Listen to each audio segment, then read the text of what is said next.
Hello, potential solar power plant buyers. Adam Pizzo here again with another installment from the Go Solar Your Way videos.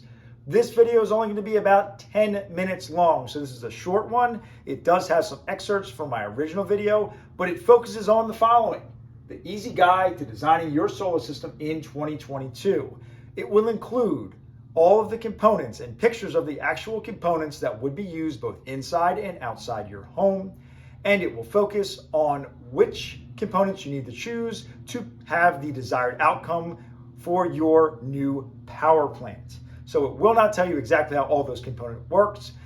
So you'll have to refer to my first video if you want to find out how they each work. But if not, this will give you the quick and dirty of what you need to design your solar system and have it perform the way you want it to, and which one will cost more, which one will cost less. You'll save money with all of them. Okay, so there are two main solar system types. The first is an inverter-based system. In an inverter-based system, the solar panels that are on your roof connect directly to a big inverter. So strings of solar panels connect to one big inverter that is mounted inside or outside your home. This is probably some of the equipment you've seen on other solar systems around you. And what happens is at that big inverter, the solar energy known as direct current gets converted to alternating current, which is the power that your house can use. So the electricity your house can use is known as alternating current, and it happens on the side of your house there in that big inverter. All right, the second type of solar system out there is known as the micro inverter based system. In this system, small inverters are hidden under each solar panel and they output alternating current. So they're already outputting the house current. So every time power leaves from underneath the solar panel in that micro inverter, that small inverter, it is actually producing power that you can use right there if you wanted to. These wires from the microinverters connect in something known as a combiner or breaker box, which is really similar to your main electrical panel. And this combiner box can be mounted inside or outside your home as well. And then you can connect either of these two system types in the following two fashions. The first is known as a line tap, also known as a line side tap or supply side connection. So the big inverter in the inverter-based system is going to have wires that connect directly to your electrical panel. So they're going to connect to the supply wires or the power company's wires that plug right into the electrical panel that you already have in your home. It is the cheapest and quickest connection.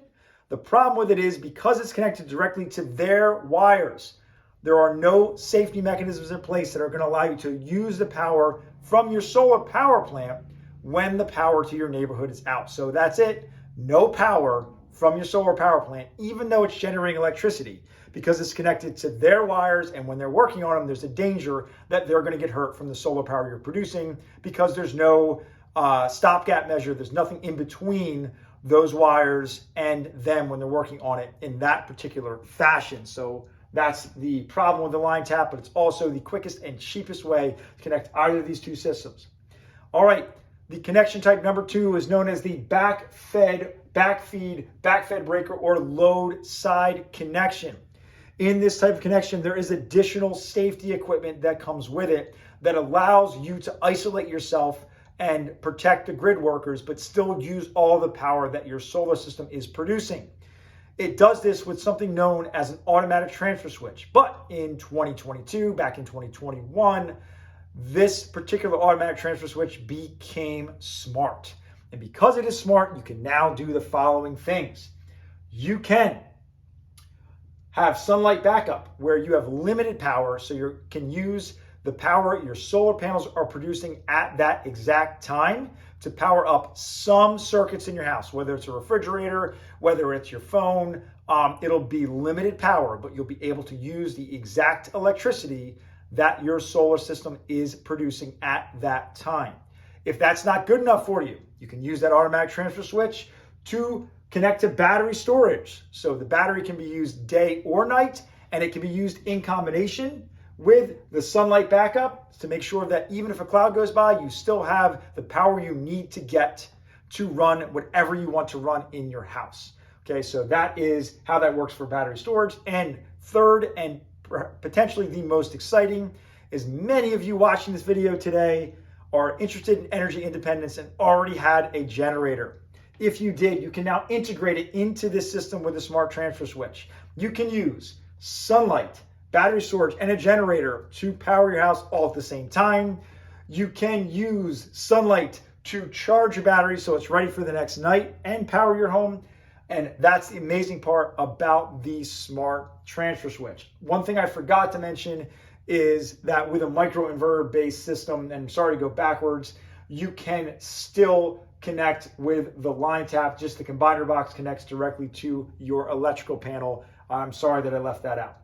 But today, on December 6th, 2022, there is a power grid failure because someone vandalized a substation in North Carolina. 37,000 people are without power right now because someone decided, and we don't even know what their motives are, to attack a power grid. The earliest these individuals are going to see their power turn back on is 2 days from now.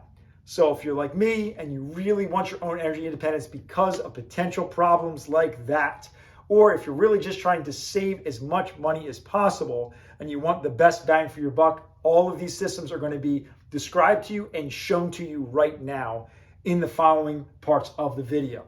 Also, please don't forget to ask your potential solar installers exactly what they're going to install on your home, and use this video to tell them exactly what you want to install inside or outside your house.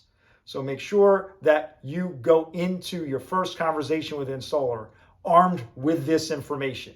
All right, for those of you that would like the Cliff's Notes version or the quick version of seeing exactly what would be mounted on your house if you went with any of the 4 systems that I described earlier in the video, I want to show you these 4 slides. So the first one up here is the inverter-based line tap system. This is my friend's system. This is the best bang for your buck. It will make all the electricity that your house needs to make throughout the year. You cannot make any additions without changing that big old inverter. Just to let you know, that big old inverter that's outside my friend's house can be mounted in his basement just like his panel is. But it is waterproof, and most installers choose to put it out there, but you can always ask to have it mounted inside. I would recommend it. It protects the longevity. But again, you cannot make additions to it. No more solar panels if you have increasing needs like for your EV or anything else. You will have no power during an outage. Remember that. With this setup, this line tap system, you have no power during a power outage. So even though the sun's up, your solar panels are making electricity, you can't use them if the rest of your neighborhood is out. Okay, this is a micro inverter based line tap system. It's not the cheapest, but you can still make additions to it because it is combiner box here and how all the micro inverters work. As you can see, all that's outside my house there is my meter and my disconnect. It's required by law. So this box is waterproof, can be mounted outside. I prefer to mount it inside, and my installer was nice enough to do it for me.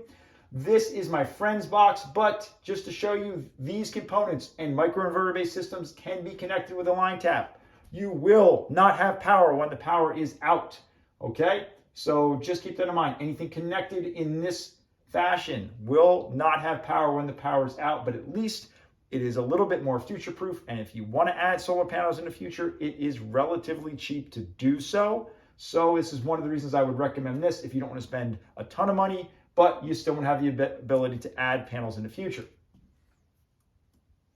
Okay, this is a microinverter-based back-fed system. You can absolutely make additions to this system because, again, there's your combiner box over there in the corner. You will have limited power during an outage, but only when the sun is up. So there's no battery here, so there's nothing to store power at night. But if you have an automatic transfer switch and you have the combiner box from the microinverter systems, then that means you can add some power. There's a critical loads panel here, so you can power up some of the circuits in here just from the sunlight. But again, you will only have limited power during an outage when the sun is up, and that's it. It's going to cost more money.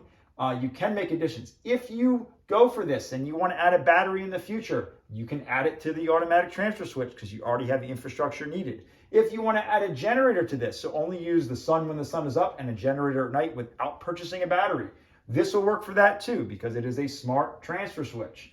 So just to let you know, if you just want to start with this and you don't want to get that 30% tax credit of adding a battery because you don't want to spend the extra money, but maybe you want to do something in the future, at least you have all the infrastructure necessary.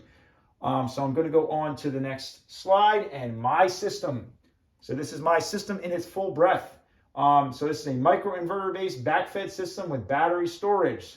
All of the same components in the last picture. This is all it's outside my house. As you can see, this system takes up a lot of space on my basement wall.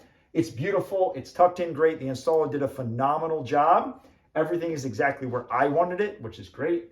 But 1, 2, 3 boxes can all be mounted outside. They are all waterproof. So your automatic transfer switch, your combiner box, and your battery are all waterproof. So if you don't have the space, no big deal. It can be mounted outside. I would not recommend it. There's more longevity to mounting things indoors.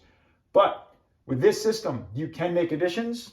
You can add a generator. You can add more panels. You can add more batteries if you want. You will have power during an outage day or night. Battery at night, sunlight during the day, both the sunlight and the battery during the day. If for some reason it's a little bit cloudy, and you can use that battery every night and it will recharge itself with this system. And the other thing you do is add a generator if you would like, because you have the automatic transfer switch or potentially battery storage from your EV in the not too distant future. So all of these options are available to you, and all that's outside my house is this. And even though these 1, 2, 3 are waterproof, but please remember, every component you see here has an additional cost. So while I'm still saving, I told you $60 a month, you don't necessarily have to spend all of this money and still make all of the power you need. So the cheapest system that I showed you will still make all the power you need. So I like my future-proof system. I like still being able to save $60 a month. I could have saved $120, but this is what I chose to go with. One quick note about my particular system and keeping all of your equipment indoors out of the elements for longevity. There is one other bonus. So my system here, everything is inside on one wall of my basement. Everything you can see is in this metal pipe. The same goes for the entire circuit related to my solar panels outside. If you saw my video of the outside of my home, what you're going to see is that the wires that run to my solar system are completely encased in metal conduit. That's just a code. That's how you have to do it. But that also means that if you're a security nut or you're really afraid of that Armageddon scenario, that I have the most secure power grid that you could possibly have on premises, and you have to gain access to my home in order to access that. Sure, you can go outside and you can cut my service wire that's not in a metal pipe, and that's just cutting the wires to the power grid. That is not cutting the feed to my solar panels that are hidden in this metal pipe. That's not cutting anything to my battery. So by having all this inside in my house, right here, can make its own grid. And that grid is not available to anyone that hasn't gained access to my home. So come Armageddon, come Civil War, my grid's inside. Thank you everyone for your time and attention. Just in case you forgot over this long video, my name is Adam Pizzo. I also hope to reveal the name of my installer in the not too distant future, especially if you're located somewhere around me here in New Jersey. I can't wait to read your comments. I can't wait to answer your questions. But most importantly, I do want you to go solar your way, and I will be here to help you do just that.